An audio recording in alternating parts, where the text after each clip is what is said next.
मैं मोहन शुक्ला आपका अपने यूट्यूब चैनल पर वेलकम करता हूं। दोस्तों, आज हम पढ़ने वाले हैं उत्तर प्रदेश की जनजातियां। तो दोस्तों, उत्तर प्रदेश की जनजातियों से कुछ जो मोस्ट क्वेश्चन बनने वाले हैं हम वो डिस्कस करेंगे और आज हम पूरे टॉपिक को कवर करेंगे उत्तर प्रदेश की जनजातियाँ। तो दोस्तों, स्टार्ट करते हैं स्टार्टिंग से लेके एंड तक। तो दोस्तों, भारत में अनुसूचित जनजातियाँ, सबसे पहले भारत में अनुसूचित जनजातियाँ कितनी हैं दोस्तों? भारत में अनुसूचित जातियाँ कुल जनसंख्या का 8.9% है। जितनी जनसंख्या है उसका 8.9% जनजातियाँ हैं दोस्तों। और कुल जनजातियों का भारत की कुल जनजातियाँ दोस्तों, जैसे भारत में 100 जनजातियाँ हैं तो उसका कितना परसेंट यूपी में है? तो 1.9% यूपी में है। ठीक। उसके बाद दोस्तों 2011 के अनुसार उत्तर प्रदेश की कुल जनसंख्या 0.6 अनुसूचित जनजातियाँ हैं।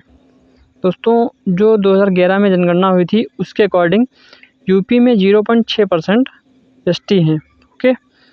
उत्तर प्रदेश की मुख्य एसटी मतलब मुख्य जनजाति कौन कौन सी है? गोंड, थारू, बुक्सा, जौनसारी, राजी, मैगरी, खरवार। इतनी जनजातियाँ मुख्य हैं। दोस्तों, हम ग्राफिकल इंडिकेशन से समझेंगे कि कौन सी जनजाति कहाँ पाई जाती है।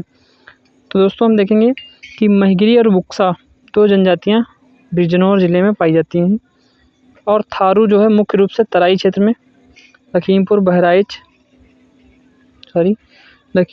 बहराइच, श्रावस्ती, बलरामपुर, सिद्धार्थनगर, महाराजगंज इतने डिस्ट्रिक्ट में पाई जाती हैं। क्वेश्चन पूछ लेता है कि थारू जनजाति किस डिस्ट्रिक्ट में नहीं पाई जाती है, तो इसमें से कोई भी ऐसा डिस्ट्रिक्ट दे देगा जहाँ पे थारू जनजाति नहीं पाई जाती है। उसके बाद खरवार जनजाति, तो दोस्तों खरवार जनजाति 3 डिस्ट्रिक्ट में पाई जाती है, देवरिया, बलिया और गाजीपुर में। और दोस्तों, ललितपुर में एकमात्र एसटी जनजाति पाई जाती है, कौन सी? सहरिया। दोस्तों, ये जो जनजाति है मात्र ललितपुर में पाई जाती है, सहरिया जनजाति। ओके। वाराणसी में चेरो जनजाति पाई जाती है। मिर्ज़ापुर में गोंड, धुरिया, नायक, ओझा, पठारी, राजगोड़, पंखा, खरवार इतनी जनजातियाँ पाई जाती हैं दोस्तों। सोनभद्र में सर्वाधिक जनजातियाँ पाई जाती हैं और सबसे ज़्यादा जनसंख्या भी सोनभद्र में है। तो दोस्तों, सोनभद्र में कर्मा, पहरिया, बैगा, पंखा, पनिका, अगरिया, पठारी, चेरो, भुइया और खरवार ये इतनी जनसंख्या सोनभद्र में पाई जाती हैं और सर्वाधिक जनसंख्या भी सोनभद्र में पाई जाती हैं। दोस्तों, 2011 की जनगणना के अनुसार राज्य में अनुसूचित जनजातियों की कुल जनसंख्या 11,34,273 है, जिसमें पुरुष इतने हैं दोस्तों और महिलाएं इतनी हैं। पुरुष हैं 58,10,83, महिलाएं हैं 55,31,90। तो दोस्तों, राज्य के सोनभद्र जिले में अनुसूचित जनजाति की सर्वाधिक संख्या पाई जाती है। दोस्तों, सर्वाधिक अनुसूचित जनजाति सोनभद्र में पाई जाती है और सबसे कम जनजाति पाई जाती है बागपत में। सबसे कम जनजाति बागपत में पाई जाती है। क्वेश्चन पूछ लेता है कौन सा डिस्ट्रिक्ट है जिसमें सर्वाधिक जनजाति पाई जाती है, तो सोनभद्र है। कौन सा जिला है जिसमें जनजाति सबसे कम पाई जाती है, वह बागपत है। प्रतिशत में भी दोनों हैं और ऐसे भी दोनों हैं। तो दोस्तों, 1967 में मोस्ट इम्पॉर्टेंट क्वेश्चन, 1967 में राज्य की 5 जनजातियाँ थारू, बुक्सा, जौनसारी, भोटिया, राजी को अनुसूचित जाति का दर्जा प्रदान किया गया था। दोस्तों, सबसे पहले 1967 में 5 जनजातियों को अनुसूचित जनजाति घोषित किया गया था उत्तर प्रदेश में। उसके बाद 2003 में 10 जनजातियों को अनुसूचित जनजाति का दर्जा प्रदान किया गया था। उसमें 10 जनजातियाँ कौन कौन सी हैं? गोंड हैं और खरवार, पहरिया, सहरिया, बैगा, पंखा, अगरिया, पटारी, चेरो, भुइया। ये 10 जनजाति थी जो 2003 में अनुसूचित जनजाति का दर्जा प्रदान किया गया था। उसके बाद थारू जनजाति से हम रिलेटेड कुछ क्वेश्चन हैं जो इम्पोर्टेंट बनेंगे दोस्तों। थारू जनजाति उत्तर प्रदेश के गोरखपुर तराई भाग में निवास करती है। थारू जनजाति किरात वंश से संबंधित हैं। इनका मुख्य भोजन चावल व मछली है। दोस्तों, जो थारू जनजाति है मात्र सत्तात्मक और यहाँ विधवा विवाह का प्रचलन है। माता लोगों का यहाँ पर शासन रहता है और विधवा विवाह प्रचलन में है। ये लोग हिंदू धर्म को मानते हैं। थारू जनजाति हिंदू धर्म को मानते हैं और इनके आराध्य हैं देव महादेव और भैरव। इनका शिवलिंग जो है वो बांस का बना होता है।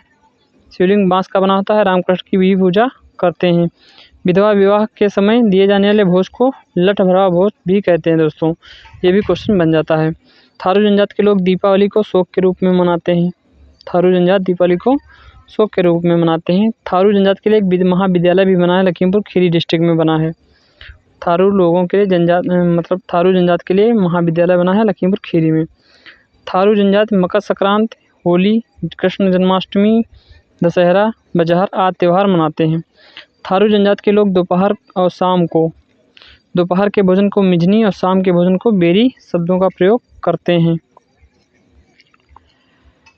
दोस्तों थारू जनजाति बदला विवाह प्रचलित है और विधवा विवाह प्रचलित है। 2 अक्टूबर 1980 को प्रदेश में थारू विकास परियोजना भी लागू हुई थी। 1980 में प्रदेश में थारू विकास परियोजना भी शुरुआत की गई थी। दोस्तों आप पढ़ेंगे दूसरी जनजाति सबसे बड़ी है जो बुक्सा या भोक्सा जनजाति। तो बुक्सा या भोक्सा जनजाति दोस्तों बिजनौर जिले में पाई जाती है मुख्यतः। और एक क्वेश्चन भी पूछा जाता है कि भोक्सा या बुक्सा जनजाति किस जिले में पाई जाती है, तो बिजनौर जिले में पाई जाती है। इस जनजाति का संबंध पटवार राजपूत घराने से। दोस्तों थारू जो थे किरात वंश से संबंधित थे और जो आपके बोक्सा या बुक्सा जनजाति ये पटवार राजपूत घराने से संबंधित है। इस जनजाति में पंचायत का सर्वोच्च व्यक्ति को तखत कहता है। जो दोस्तों इसमें सरपंच होते हैं उनको तखत कहते थे। ये लोग चामुंडा बुक्सा जनजाति चामुंडा देवी की पूजा करते हैं। बोलचाल की भाषा इनकी हिंदी भाषा होती है। इनकी अर्थव्यवस्था कृषि पर आधारित होती है। बुक्सा जनजाति का मुख्य भोजन चावल व मछली होता है। दोस्तों बुक्सा जनजाति के विवाह एक अनुबंध है। यहाँ विधवा विवाह और बहुपत्नी प्रथा चलती है। दोस्तों यहाँ विधवा विवाह और बहुपत्नी विवाह मतलब एक आदमी की कई पत्नियाँ हो सकती हैं। बुक्सा जनजाति में रक्त संबंध वर्जित है। दोस्तों जैसे यहाँ आपस में शादी नहीं कर सकते हैं। इनका परिवार पितृसत्तात्मक है। दोस्तों ये पितृसत्तात्मक है यानी कि पिता की सत्ता थी और जो थारू जनजाति थी वहाँ माता की सत्ता चलती थी। बुक्सा जनजाति की विकास परियोजना 1983-84 में है, जबकि थारू जनजाति की विकास परियोजना 1980 में है। दोस्तों इसके बाद हम पढ़ेंगे महिगरी जनजाति।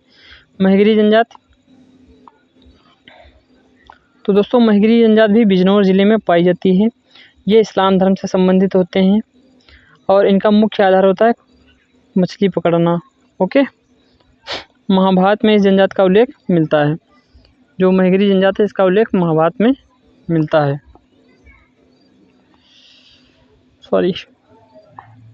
इसके बाद हम पढ़ेंगे खरवार जनजाति। दोस्तों खरवार जनजाति से सबसे बड़ा क्वेश्चन बनता है कि कर्मा खरवार जनजाति का नृत्य है। ये क्वेश्चन वेरी इंपॉर्टेंट है। दोस्तों खरवार जनजाति लोग उत्तर प्रदेश के सोनभद्र, मिर्ज़ापुर जिलों में पाए जाते हैं।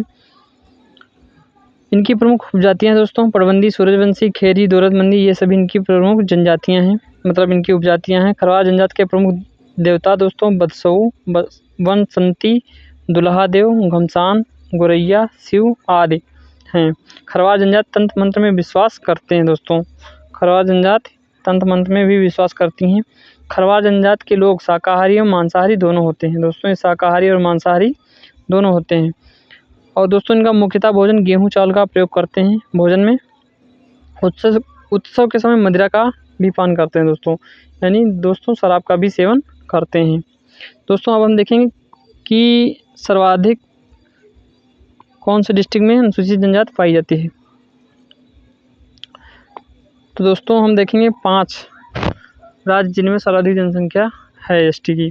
दोस्तों सर्वाधिक एसटी सोनभद्र में, फिर बलिया, देवरिया, कुशीनगर और ललितपुर। इनको क्रम से याद कर लेना क्योंकि क्रम से क्वेश्चन आता है कि सर्वाधिक जनसंख्या कहाँ पाई जाती है।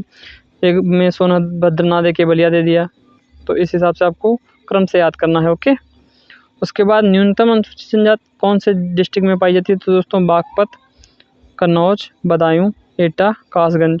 और दोस्तों प्रतिशत के हिसाब से पढ़ेंगे कि प्रतिशत के हिसाब से सर्वाधिक जनसंख्या किस जिले में पाई जाती है। तो दोस्तों सर्वाधिक जनसंख्या सोनभद्र, ललितपुर, देवरिया, बलिया, कुशीनगर सेम है। और उसके बाद न्यूनतम प्रतिशत भी सेम है, बागपत, कन्नौज और बदायूं,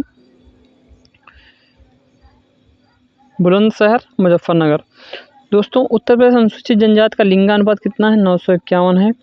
और सैनिटरी मार्ट योजना भी अनुसूचित जनजाति विकास निगम के द्वारा 2001 और 2 में लागू की गई।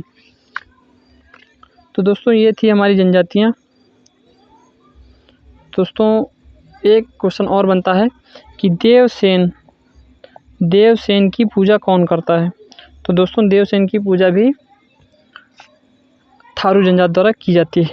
दोस्तों यहाँ से क्वेश्चन कुछ हैं बहुत वेरी इंपॉर्टेंट है जो आपको बता देता हूँ, उतना ध्यान रखना आप यहाँ से, क्योंकि जनजाति से क्वेश्चन एक तो बनेगा ही बनेगा कोई भी पेपर हो यूपी का समथिंग।